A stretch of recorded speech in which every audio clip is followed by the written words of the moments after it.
Welcome to the You've Changed podcast.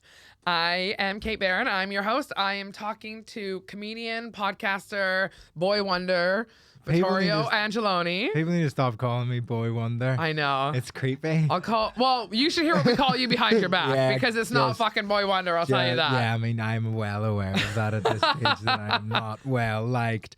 Yes, you are. But you know what's strange? I used to get called that when I was a classical musician. Boy I was Wonder? a bit of a prodigy as well. I think if you're upset because people are calling you Boy Wonder, you have bigger, like, you don't have the issues other people have. No, that's true. It's nice. Because the names I got called growing up, they weren't Boy Wonder. I'll tell you that. It was pretty far. It was like, dumb fat fuck. What's that thing over there?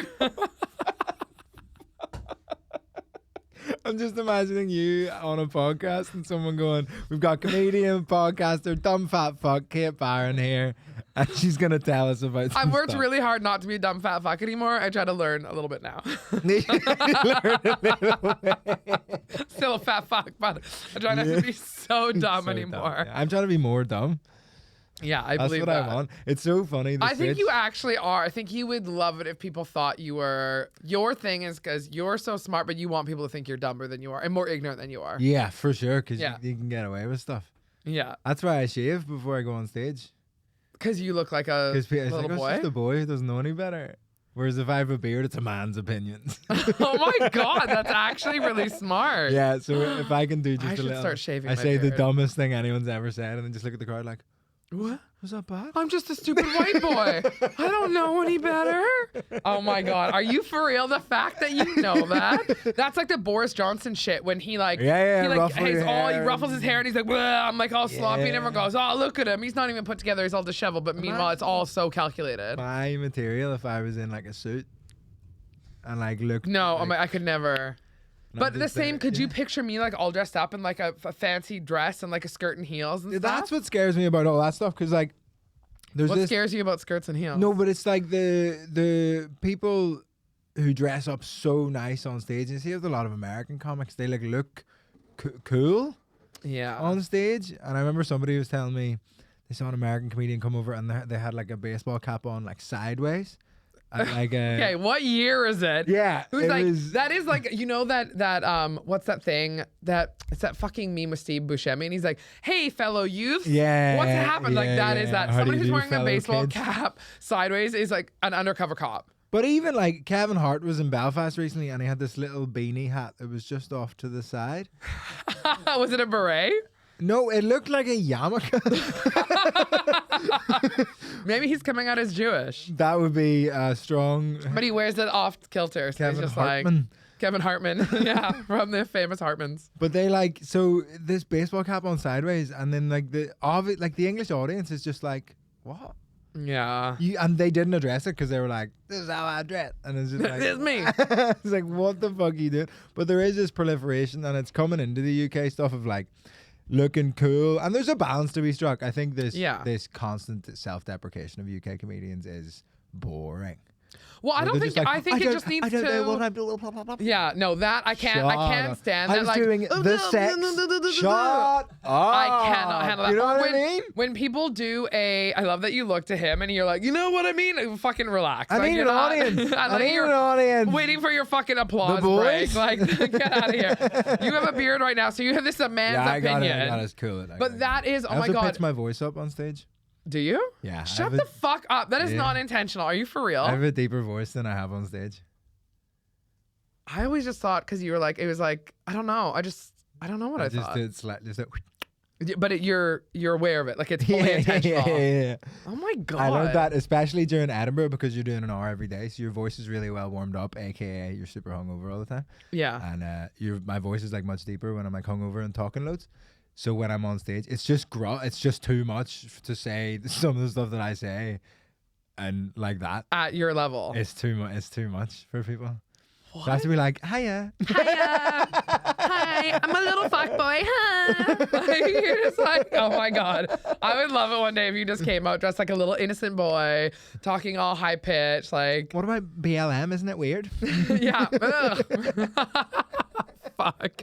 You're insane. I do think the whole dressing up. I'm a psycho. Yeah, you are actually a fucking psycho. Yeah, it's strange. No, the whole thing about dressing up on stage is weird. I think especially as a woman, because when I see, like, it has to fit the persona. Catherine Ryan, it does fit her persona because she's like this higher status. Like, that's her image on stage of being like this kind of like. It's like part of her thing. Is she's part of her thing. Yeah. But like for me, I feel like it wouldn't match my persona on stage, or just it would make me feel uncomfortable. So I don't know. I just couldn't. But I do try and do things sometimes that make me uncomfortable on stage to try and broaden my horizons. Like, so I hate wearing tight clothes on stage. Like a tight I actually t-shirt. noticed that sometimes you wear overly baggy clothes. So baggy. Like so baggy, and I want to be like, but that's go a general, to the tailor. That's a general life thing for me as well. Yeah. I don't like fitted things. I don't like people looking at my body. That sounds like a therapy issue. Yeah. I have a fucked up thing with that too, obviously, because of like my weight and weight loss and everything that I've gone through. Is like I still don't know my style because I couldn't shop in most of the stores for most of my life. Spoke about this, yeah. So like, and I don't know. So I feel more comfortable when I'm wearing stuff like that. It's a little bit oversized and like baggy and stuff, but then it's like not super flattering. I'm like, I work so hard to like be able to wear smaller things, but then now I still go and grab like the biggest size. I have like this whole. You'll laugh at me for this, but I have a massive aversion and fear of intimidating anyone ever. Which is part I of the, think you're fine I, on but that I am. front. Do you know like, what, like no I one, I've never spoken to anyone who's like, you know who intimidates me? This is, do you know, that little Irish high-pitched fuck Vittorio. But that's because of my carefully curated look and voice. Do you? Because I dress baggily because I'm like, baggily. I'm just like, I'm no threat. That I used to wear really colorful clothes. But that's, I don't think it's the 19 clothes that intimidate. I think people would be intimidated by you, but because of like you coming up now and like you're, you know, getting more established and getting more success and everything, and that's how they get intimidated. I just physically intimidating, like, because I know, because I think people talk about that a lot, about how like men take up space and whatever, and I just like, I'm so averse to that. You're definitely not physically intimidated. Well, this is the thing, I'm not at all. No. But I am taller than people think I am. How tall are you? I'm 6 foot tall. You're 6 feet. Thank you. There you we give go. me real 5'2" energy. Yeah, I know. I've met people who will I always thought you were like almost a little person. Messes me. Or just your dick is at least. Hey! Ah. But I've met people who I'm taller than who will message me and like they message you specifically to talk about your height after? I made fun of Adam Rowe for being small. He is petite. And he replied to me being like, I'm definitely taller than you. I was like, I am 4 inches taller than you. No, okay. So he's Adam, 5'8". Yeah. And I'm 6 foot tall. I thought Adam was like 5'5". But there's 2 things. I have puppy energy. I have real. You do have puppy energy. Yeah. I need validation at all times. I'm like, please. Yeah. But we're comedians. We like all need that. Yeah. Anyone who's like, oh, I don't fucking need. Shut the fuck up. Yes, that's just a different type of exactly. needing validation. That's energy. Exactly. That's just playing hard to get for validation. Yeah, or like when girls are like, I'm not like pretty today, and you're like, no, you are. Like I hate that shit. That's like when someone, I don't need validation. Well, no, because you're great already. I fucking hate that. Yeah, I do it, but I hate it. But I'm also proportioned like a smaller man. I'm getting body shamed for my hands on Instagram at the minute. Are you? Do you have tiny hands here? Small Donald Trump hands. Oh yeah. Yeah. For a 6 foot tall man. Yeah. Oh, and they're very like soft and delicate. Yes, I have an artist's hands. Thank you. They look yeah, I see the shaming. I have Continue shaming him, TikTok. Tiny hands. It's terrible. What are they saying? What's the best insult you've heard on TikTok? They literally just write capital letters, tiny hands. There's no artistry about it. Like it's like you a have bit Keebler of elf comedy. hands. It's just like tiny hands. I'm just like, why? I mean, there are people who have tinier hands than you, but those are, I've never actually noticed your hands before, and they're much they look mushy. Like, do you know what I mean? Like, they're not like. I have children's hands. My mom said that if I keep wearing my nails like this and hands like this, she's like, they're starting to look like claws or chicken talons, my sister said. Because, like, I have, like. But my hands used to be really, like, used to have little fucking sausages. So now that they don't, I like that they're like long, slender hands. But yeah, I used to not. I get comments after fucking shows, people going, I was very distracted by your hands because you have really long nails, and I talk a lot with my hands on stage. People say my hands are very distracting on stage. Oh. It's all an illusion. How are you? What's happening with you? I mean, we have been talking about it. I'm good. Mental, I'm getting body shamed online. Yeah. The other thing is they say I have world the eyes of a blind man. Oh, I think I heard you talk about that. Yeah. But like, that's a really good compliment, I think. Don't you think? My brother-in-law is blind. He's got cool eyes. He doesn't know that.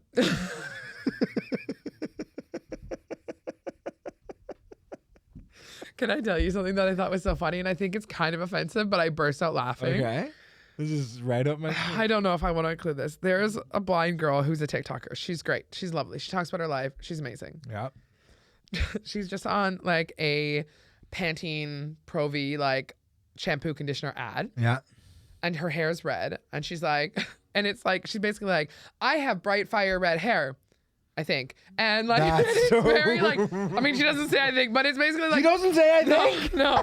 Basically, it's like, I have like really vibrant bright hair and I can tell when it's dulling. And I'm like, can you? She's like, I have to keep it shiny and bright. And I was just laughing through the whole commercial. Like, that's so funny. It was so funny. And I was so just funny. Like, I love the diversity. I love everyone has the right to have shiny, healthy, happy hair, whatever. But like, also, you can't tell. That is just like, I just can't. That's like that's like Nike doing an ad with like a legless man and be like, these are the best running shoes I've ever worn. They did. They endorsed by a legless man for quite a long time. But I mean, for like running shoes. Oh yeah, the Oscar Pistoria or whatever, right? Yeah. Did you ever? I have a mate who's in a wheelchair who buys new trainers all the time. But why are they like flawless? Yeah, exactly. They'll never crease. They'll never crease. They're always looking at the freshest Jordans ever. Zero creases, zero scuffs. I would go and step on his shoes just to be like, welcome to the fucking club, buddy. You want equality? This is equality. Me stepping on a guy's feet who's in a wheelchair. I had a fucking wheelchair almost roll me over the other day at Victoria Station. I was like walking through and he came through so fast and he was just like, move. They're rude as fuck, man. Like, as a people, the wheelchairs. So I don't know why they get to skip to the front of queues. I mean, they're already seated. It fucks me off like, so they're much. already, no, the worst queue skipping I've ever had. I was in Paris waiting for a train and this girl went, move, I'm pregnant. And I was like, bitch. Like, she just went fully through. Not anymore. How did you know? That's exactly what I did. I mean, I didn't punch her, I kicked her, but yeah, basically same. She was French anyway. No one needs another French baby in the world. Good Lord. Ugh, good riddance. Comes out smoking. Yeah, exactly. With a little yarmulke to the side. I love that Kevin Hart wore a little yarmulke off to the side.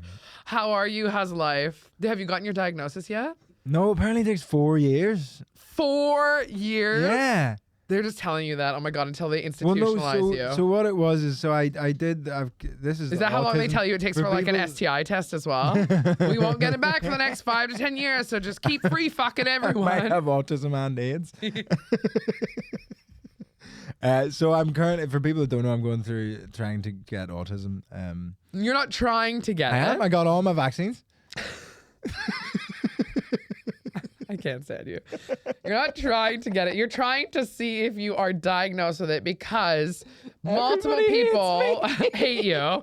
And they've suggested that not only do you have tiny hand syndrome, that you may have it because of who I am and how I act. Who you am and who you are and how you act. Who you am, who you are and how you act. Yes. Everything. So that's taken a while, and I like on stage had been saying 4 years. In 3 to 6 months, and then a nurse in the crowd was like 4 years, man. I was like, what? She was like, it takes 4 years. So I've had one phone call with the local mental health nurse. Yeah. Which was funny, and she did she think it was funny? No, this keeps anytime I meet a mental health professional, I say something that's a joke. And they go, that must be so hard. It's so fucked because we're used to just saying stuff flippantly, right? Because we're comedians, so we just say shit, right? But like, it is funny sometimes when you're in different situations and you don't realize what you can't say. I was once at a casino and I like was betting like $1 here, $1 there, whatever, and then I lost it. It was like 30 pounds or whatever, and I was just like, fuck, I'm gonna kill myself. And they're like, we're gonna have to remove you. Gamble you can't say that in here. If you say you're gonna kill yourself, even joking about it. And I was like, oh no, I'm not. Like I'm gonna kill myself. Well, like it's not real. And they're like, you cannot joke about that in a casino. So funny. It's like joking about bombs at the airport. Yeah. Oh my God, I did that. But I'm a white woman, so it was fine. I got on my flight. So the last flight I took to Vancouver, just like 2 months ago, I was going back home and it was only carry-on because there was all like the baggage handler strikes and everything. And I had to put everything in my little carry-on, but it was like so fucking full. And then I had too many liquids because I never just travel with carry-on because I'm going all the way over there. So they're like, we're going to have to open your bag. I'm like, be careful because like as soon as you open it, it's going to explode. And the guy was like, you can't say that in an airport. And I'm like, oh, I'm sorry. But he's like, it's okay. And I'm like, if I was anyone else, That's not great. If I was anyone else, I was literally like, once you open that, it's gonna explode. And then he's just like, oh, you Canadian girls. But literally, I was just like a blonde white girl, and he's like, go on, get out of here, you crazy kid. So funny. Fuck though, right? That's so funny. Whereas literally, my boyfriend will be like, yes sir, yes sir, yes sir, and they're like, you random screening, you look like a terrorist because you have a beard and you're not white. Like, it's so fucked when like. I mean, I get the old terrorism screenings. Do you? Because you're like Irish. It's so funny. I went to India, and coming back from India, there was like me and like 5 English people, and they all had UK passports, and they just got buzzed through, and I got pulled aside with my Irish passport for like a search, and I was like, this is fucking racist brown people. Yeah, exactly. These fucking Indians were like, he's a fucking. I was like, me. You're like, yeah, the guy with autism over there. Bring him over. Oh my god. You're so okay. We'll know in 4 to 6 years or whatever. Yeah, after you've already like awful. Alienated everyone, made all these offensive jokes, and like. Yeah, and then imagine I don't have it. Yeah. That's kind of what I'm picturing is going to happen. And then you're going to write a whole new hour about how you don't have a diagnosis. Autism. And it just turns out you're a fucking asshole. Yeah, that's going to be so brutal if and when that happens. But you can like go private for the old autism. But then I feel like you're just paying someone to just tell you have it. I feel like if you go private, they're just going to tell you what you want to hear. For the most part. But I don't know if they would do that. Because then you don't see them afterwards for follow-ups, do you? I think only if it's in their interest. I want no treatment. Yeah, well, I mean, I just want people to leave me alone. You just want to have it as like, this is why I'm talking to you like this. Yeah, I just want to have to apologize slightly less often than I do right now, which is like every day. Do you apologize that often? Mate, after every I don't think you've ever apologized with everyone, I message them afterwards and go, I'm really sorry if that was rude. Really? Yeah. I also had a moment on Monday that was... Do you just like replay conversations again and again in your head? Are you really bad? Well, because enough times it's happened where I thought I've complimented someone and then they've messaged me and said that why did I say that? That was so. You got to give me an example. So, because I don't think you've never been like this to me.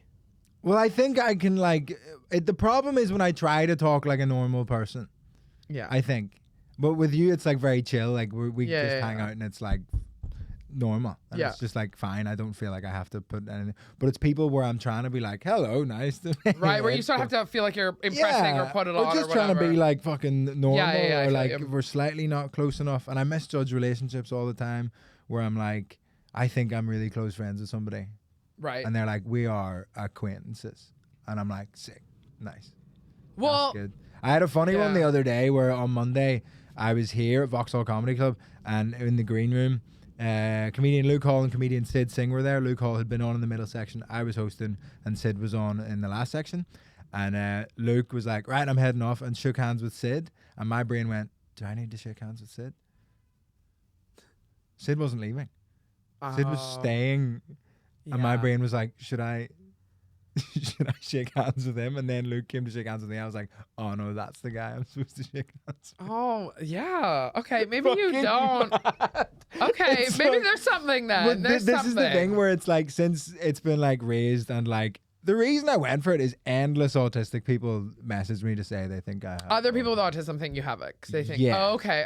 Yeah, it's like gaydar. They fucking. It's gaydar? They know, and they are upfront. Are they also trying to fuck you? I don't know if you've met these. Yeah, that is funny. They're also trying to fuck you in the ass, but that's a whole other. Yeah, it's just their special interest. That's because you present yourself as a soft-handed little boy. A nice autistic lady told me recently that I'm her special interest. Oh my god! Which is that's like, kind of cute. It is very sweet. That's how you get it. Because they do get really fixated. Because they'll come to see the same show fucking 10 times. That's great. Hello, repeat ticket sales. That's what you want. You think no one wants to see your joke? Exactly. But there is comfort in that. I've had people come to my show multiple times, and because there is a whole thing where people rewatch the same TV shows again and again because it's predictable and it comforts them. Like that's why people watch The Office over and over again, or Friends, or whatever. No, people don't want to be challenged by art anymore. Yeah. They just want to feel comfortable and cozy up. Yeah. Yeah, and that's why all the fucking sketches online are terrible. Oh, British people do be like that. Shut up. I'm not going to acknowledge that for the sake of future podcast guests. It's fine. Do what you want to do. Get your bag. But I'm just saying that's why it is. Everybody's anxious now. Everybody's stressed out. And nobody... like you get challenged and you're so stressed by everything in your world that when you sit down to watch or consume art, you don't want to be stressed out by it. There is stuff that I will start watching sometimes, or I'll like I started watching that show Severance. Have you seen it on Apple TV? No. And it's like the whole concept of it is it's kind of futuristic. Basically, when you go to work, they like do something to you so you forget your personal life. So you have no memory of a personal life. All you have is the memory of your work life. So you work. At the end of the workday, they erase that memory, or they don't erase it, but they like then all of a sudden all you think of is your personal. So you have a total Like a switch. Oh, fuck. That's so funny. Stupid Apple Watch. That happens to me sometimes on stage where Siri will be like, I don't understand. After I'll be like, and then they were sucking dicks like this. And my Siri watch is like, I don't understand. What do you mean? Or it's like, look at your phone and it's just pouring up on my phone. I'm like, all this stuff.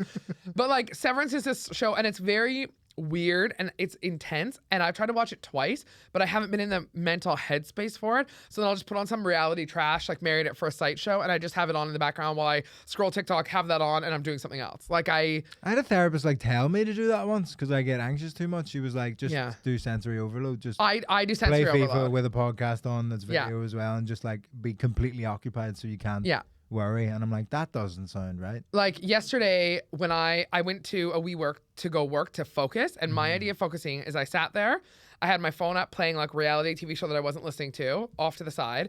I was editing my podcast and doing some other stuff and doing like admin on my computer. And then I was like, also had my iPad up with like other stuff that was going in messages, and I was messaging people. And I was like, oh, this, and then people all around me ping pong and walking around. So I'm like, this is perfect. This is the perfect area to focus in. That's mad. But I think I have ADHD. Yeah, that sounds like it. Yeah, and I have and I also saw this fucked up thing on TikTok, which totally is true. You're more productive in your house if you have inside shoes. People have inside like house shoes that they'll put on, and they're more productive doing stuff around their house when they wear shoes. All of Japan. And I put on, but not like slippers, like runners, like inside like trainers to wear in your house. And I feel like when I put on runners, I'm like, okay, I can go upstairs and like make food. I can do this. I can do laundry, whatever. Because I have my runners on. All of a sudden I feel more productive. And it's everything I've looked at, like how you've with like I've had people with ADHD tell me, I'm pretty sure you have ADHD.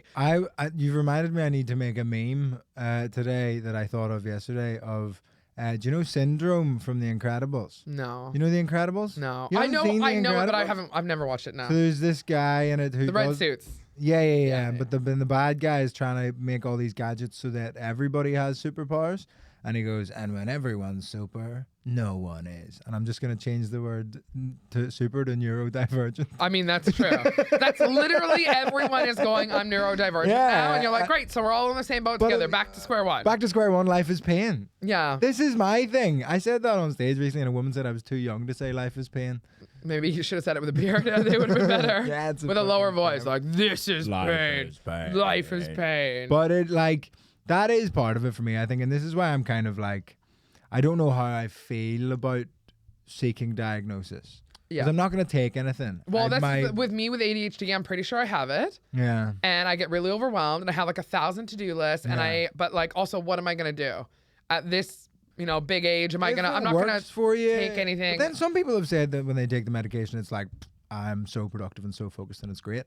But I'm just like, I like the way I function. It's annoying sometimes. It might be, but then everyone you speak to who gets a diagnosis is like, it's so nice and it changed everything for me. And it's so good. I think it is good just to understand, go, okay, this is why I felt a little bit off, or this is why I feel a little bit different. I think it helps give you some understanding. But is there not a way just to like forgive yourself that without a label? Of course there is. But to other people, it's easier for them to understand. Well, this is the honest. I fully just want people to leave me alone. But it's for other people, right? Because as soon as you have that label, people go, oh, like he's autistic. Yeah. But then autistic people get away with being dickheads. I mean, everyone, yeah, it's true. Because like you can be autistic and not be a dickhead. I know you can also be autistic and be a dickhead. I had someone once saying, this is sort of, I don't know if it's related, but someone was once being an absolute fucking asshole, like a journalist, and they were asking the most offensive questions I've ever heard in my life, and I refused to do the interview. And then the publicist was like, they can't be an asshole, they're gay. That's so funny. And I was like, what? So Wait, funny. what? Yeah. They can't. And that happens where someone goes, well, no, they're disabled. They can't be an asshole. I'm like, really patronizing? No, you know what the quality is? Everyone can be a fucking asshole. Yeah, that is equality. It doesn't matter. Like, it was wild. They're like, no, my God. It happens across borders. Like, people like crazy. Like with women and stuff. They're like, women are perfect. What are you talking about? There we go. Go girls. But it's like a respect. It's a sign of respect to be like, you can lie, you can be a dickhead. Of course. Everyone can can be a fucking piece of shit. Yeah. Everyone should be. Yeah. And on that note, tell me about. When Good I changed. segue. Tell me about your change. What's something that's happened in your life that has changed you? It could be changing for the better or worse. It could be. Yeah. It's whatever you want it to be. This doesn't, This felt like hack because you messaged me and I was like, it feels hack to be like a breakup. It can be that.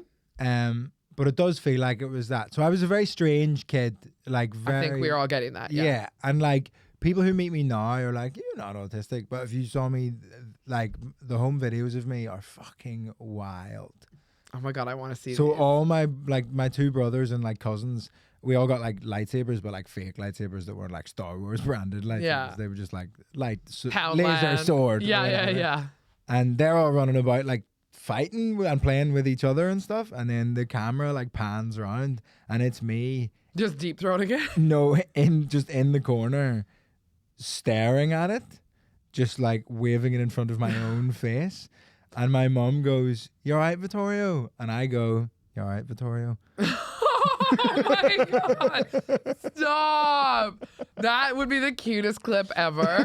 Can you please, your first Netflix special, can we please have that like the opener or like the ending credits? You know, after the credits roll, they have like the Avengers do all their little like scenes at the end. Just be like, "You all right, Victoria?" Oh my God, I love that. Brilliant. I need to see that. I feel like I should send that to the doctor. He'll be like, "No 4 years." Yeah, no 4 years. Done. Check. But then, so I was very, very strange, very socially awkward. I missed loads of primary school with like anxiety attacks and being scared to leave the house and all that stuff. And then I finally move into like being a teenager. I'm kind of over it. I still get panic attacks, all that stuff.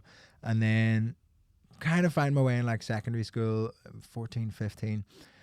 Then like 13, 14, I was kind of like slow starter in terms of like talking to girls and being social. I thought you were going to say talking. I'm like, you weren't talking yet? Yeah, I started talking when I was like 13. No. Yeah. Talking to girls and making friends. I never really fitted in with like cliques and stuff and like... Did any comedian ever fit in with cliques when they were younger? That's really we're all a bunch of fucking misfit losers. But then I just like first kiss, I was like 14. That's pretty good. But that felt late at the time. I remember everybody else I knew had kissed somebody. Yeah. And the word was frigid. If you were still a frigid and you had to lose your frigidity. Frigidity? Oh my God. I've heard frigid, but I never heard like frigid or frigid? Frigid. I thought it was it. The T. But it's frigid as in like you are frigid, but it's like you are a frigid. Oh, I see. Exchange for virgin, but for kissing. Yeah. No, I got that. Thanks. Anyway, and then 15, I start going out with my first proper girlfriend. Mm-hmm. And... we are together from when I'm 15 until I am 20. Oh, wow. You're such a relationship guy. Yeah. Yeah, and it was just that kind of feeling of like, oh, finally something's like worked. Yeah. I've got something right. She's really nice. She's really cool. And I've got it. Like I've done something good. Yeah. Like I've this has worked okay. I haven't fucked this. And then that whole time, I think it would be very easy to like be like, in hindsight, she was this, that, and the other. But I think in hindsight, I had such little sense of like who I was. Yeah, who the fuck does when you're 16? When you're that. Do you know what I mean? That's why people who've been together since like high school, I'm like, scary. Like, I just feel like there's no way you could have proper growth. There is a way. No, it's there is very a way, rare. But it's very rare. Okay, rare. there is a way, but you have to allow each other to grow because you could be stunted in that kind of place emotionally. This is the exact thing where, like, the person that, because I was like, this is the first thing that I feel like I've done right socially. Mm-hmm. I felt like, oh, like whatever version of me she fell in love with initially, that's who I have to be. So I felt so stuck by that, and it wasn't imposed by her.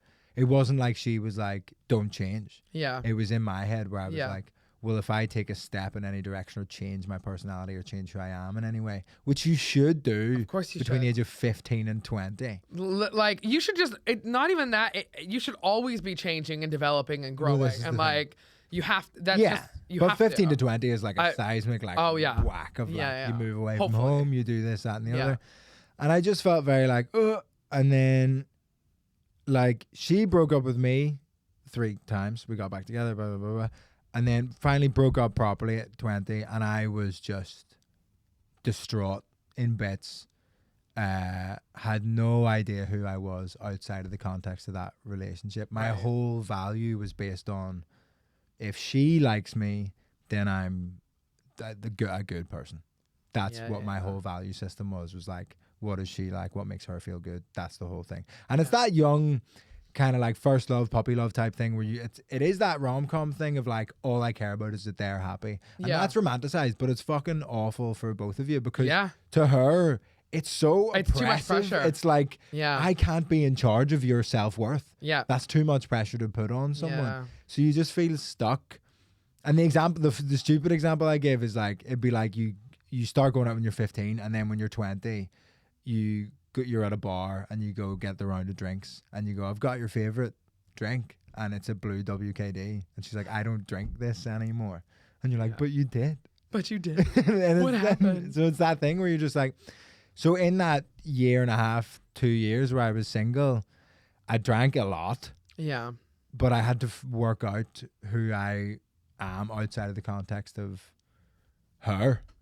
And that's when I started like the podcast. That's when I started stand up, because all the things, I went to India to do like a charity thing, and it was all those things I was too scared to do while I was with her, because I was like, well, there's a chance that she won't like that, and then we'll break up, and then that'll be bad. So the thing I was most scared of happened. Yeah. And then I was like, okay, awful, horrific, feels terrible, but is freeing. Yeah. On some level, to have the worst thing you can imagine. And then you actually get to do the things you want to be doing and becoming the person you want to become.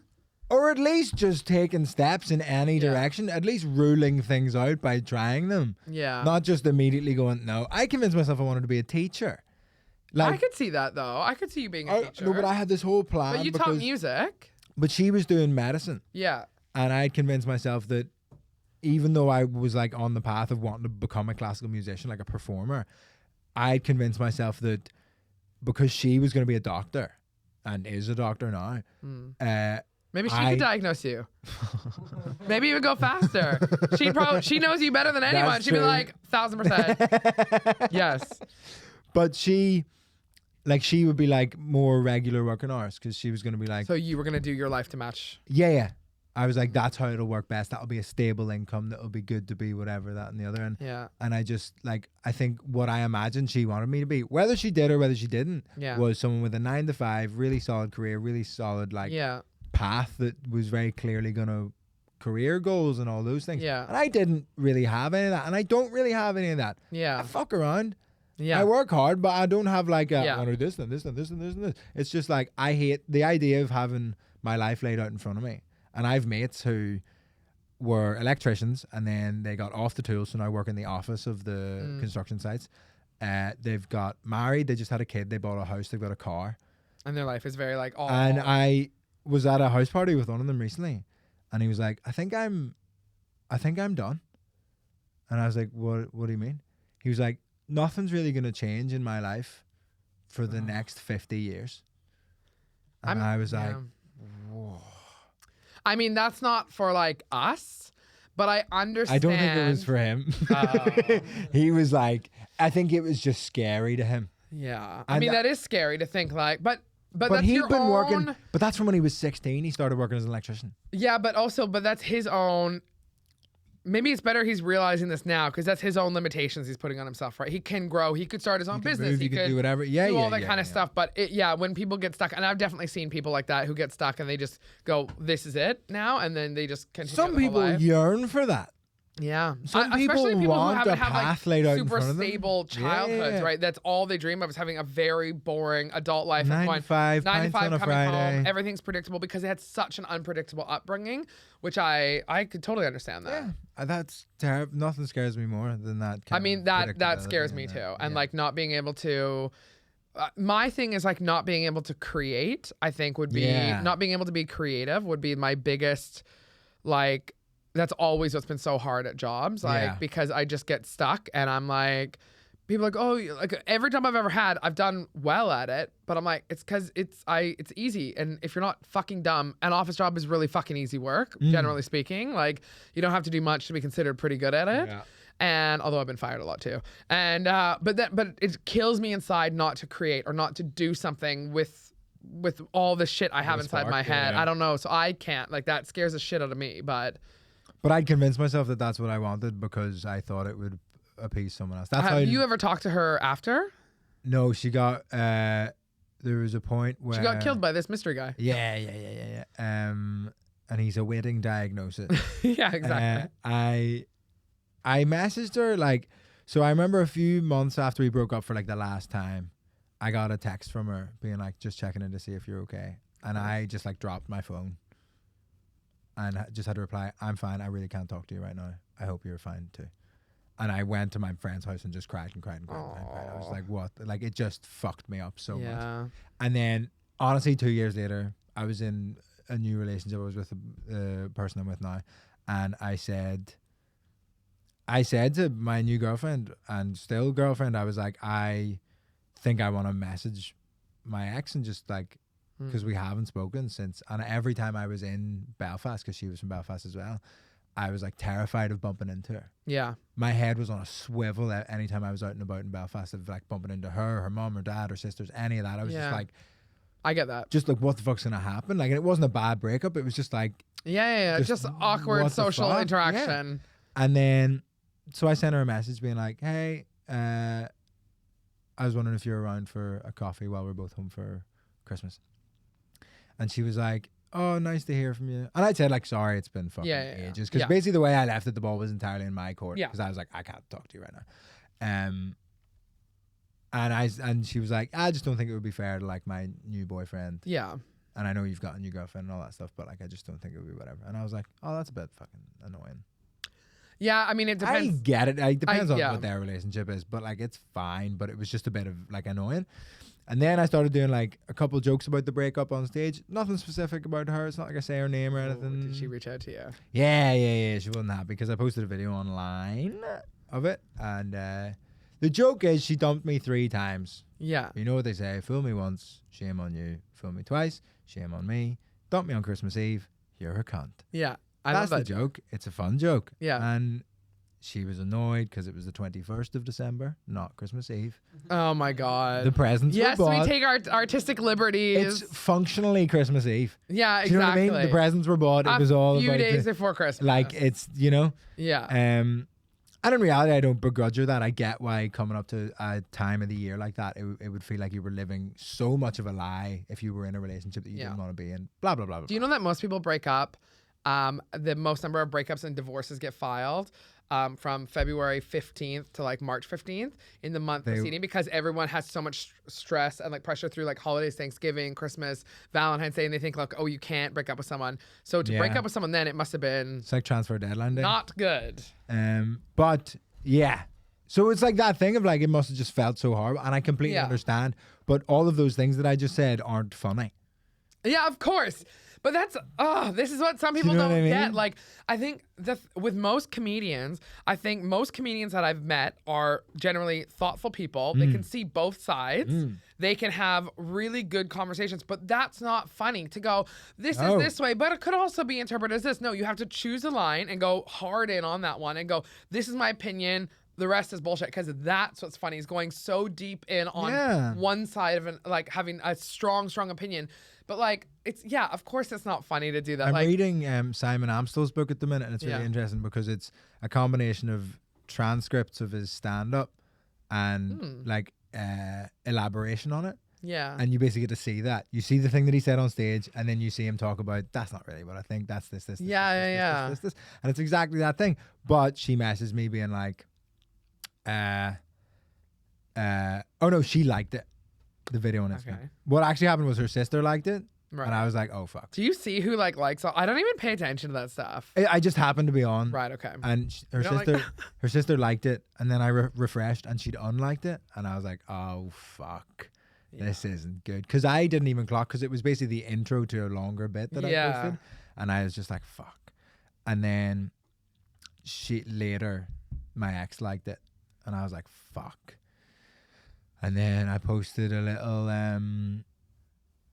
thing on like my close friends story on Instagram, being like, "Fuck, this has happened," and it was basically people who didn't know her. I don't think I'm on your close friends story. This was ages ago. We might better be on it now. Yeah, probably. I don't really use it anymore. Oh no, we're just acquaintances. Yeah. But I yada yada, and then I post another clip where I do the joke again, and then I talk about the fact that she liked the picture, and then basically doubling down because I was like, "Fuck that." Like the liking thing is so like petty, and like I saw this actually, and it's like fuck's sakes.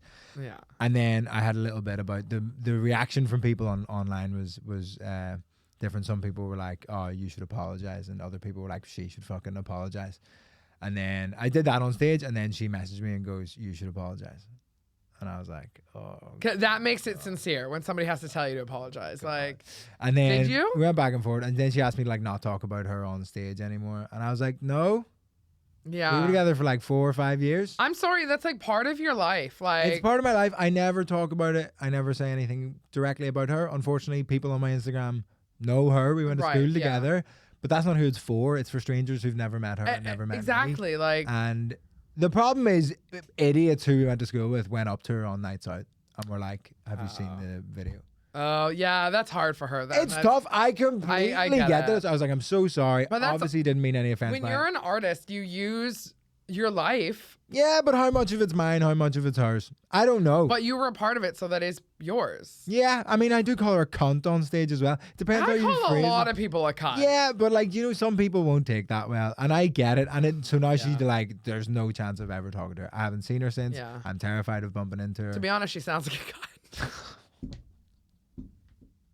She's nice. I have no ill will towards her. She is nice. My lawyer made me say that. But I mean, at least you became like all this. You learned all this shit about yourself, and like it obviously it's changed you a lot. Like, and you've learned all this stuff about like learning how like what my values are and what not like what I think would match up with a doctor's lifestyle best or like anyone else's. Yeah, just like and I've said in my new relationship, I said to her so much early on. I was like, if like we both have to be able to change and grow loads, and we have to leave each other to be completely free to do that. That's the only way you'll stay together. And this is what I've said is like, if I don't see it happening, but if I see a point where I think I should move to New York for 6 months, I have to be able to do that. Yeah. And same for you. Yeah. And I've just she's an actress, right? So like you guys have to go where the work is. And some people like don't like fuck with that. Some people are like, no, I can't be that unpredictable. And I'm like, that's fine. Then we shouldn't, whatever. But like, that's the learning thing for me of like having enough self-worth within myself to be like, to put yourself first. Yeah. And people think in your relationship, the other person should come first. Absolutely fuck that. Yeah, I do think you need to put yourself, or like you obviously need to put the person you're with like very, very high up. Come in with what but you have to come in, and also that makes you a more attractive partner as well. If you're looking out, if you're doing stuff for your best interest and growing yourself, that should, to the right person, make you very attractive. Yeah. It's just like the same with, I believe people are like, oh, you got to put your kids first. I actually think you need to put your relationship above kids, because like, not like you're not going to like, you know, throw kids into a fire or something, but like your kids need to, the healthiest thing for them is to see a really healthy, loving relationship. This is the McCann method of parenting. Yeah, exactly. It's date night. Maybe it's date night, and we're putting ourselves first. You know what I mean. And we're putting you in the ocean. Oh my God, I know. Do you think this fucking weird Polish girl? No, the weird Polish girl isn't Madeleine McCann. I know, it's not her. Fuck's sake. She doesn't even look like her. No, she does. She literally looks like her mom. And anyone who's saying that online, she deletes their comments because like you're a spitting image of your mother. And she's like, shut up. So tell me something. What is something in your life that you hope never changes? That you never want to change ever? Something that I never want to change. I hope I don't start to like pander artistically. That's something I do worry about as I start to do shows to like my audience and not like club audiences. And then I like, it's really like sometimes I'll go back, I'll do a routine for the first time in front of my crowd at a work in progress, and it'll go really well because they know me. Yeah. And then I'll go to like a club and it won't go that well. And it's so tempting to be like, well, fuck them then. Yeah. But trying to keep that discipline within myself to be like, no, your own audience isn't the marker of what's funny. Yeah. The job is making strangers laugh. Yeah. And if it only works to your audience, then you're not doing the job as well as you could be. And there will be stuff that only works to your audience, and it may be delving a little bit deeper into yourself. It's a bit more thoughtful, takes a bit more time. Yeah. And that's okay. Yeah. But the real basis of your routines and your stuff should work in clubs. I never want to become... It's a massive thing in UK comedy where comedians stop doing the club circuit. People want to get off and they just do circuit. their own audience. There's comics who I've gigged with in Edinburgh, and I was like, I've never seen you at a club. I've literally never seen you. Yeah. And you have your own little audience that you go around with. But it's like shooting fish in a barrel. Like I saw... Yeah, it's too easy. And it's great, and I love my crowd. They're so fun to perform for. But you have to want to be better than that. So I went to a work in progress at Angel for a comedian who has a Netflix special, and I'm not going to say who it is, but they had one, and it was a work in progress of them. Dave Chappelle. Oh, yeah, totally. Angel comedy doing a fucking work in progress. No hate to Angel, but and they had a notepad on stage. Yeah. The jokes were barely formed. Like I'm saying ideas without punchlines. Yeah. I'm just reading a sentence, and everyone was like, ah! Laughing, going hysterical. Like the audience was packed, and afterwards I was like, wow, like they fucking loved you. And they were just like, yeah, the problem is that was a completely useless hour for me, because they were laughing at like me coughing and taking a breath or taking a drink of water, and it gave me no real gauge of how actually funny that stuff was. But I think there's a lot of other comics that would just go, nailed it. Killed it. That's why Steve Martin retired. Really? Something went wrong in a show at an arena and everybody laughed. And he is that in his book, Born Standing Up? I don't know. I've just heard about it, but he was like, that's not funny.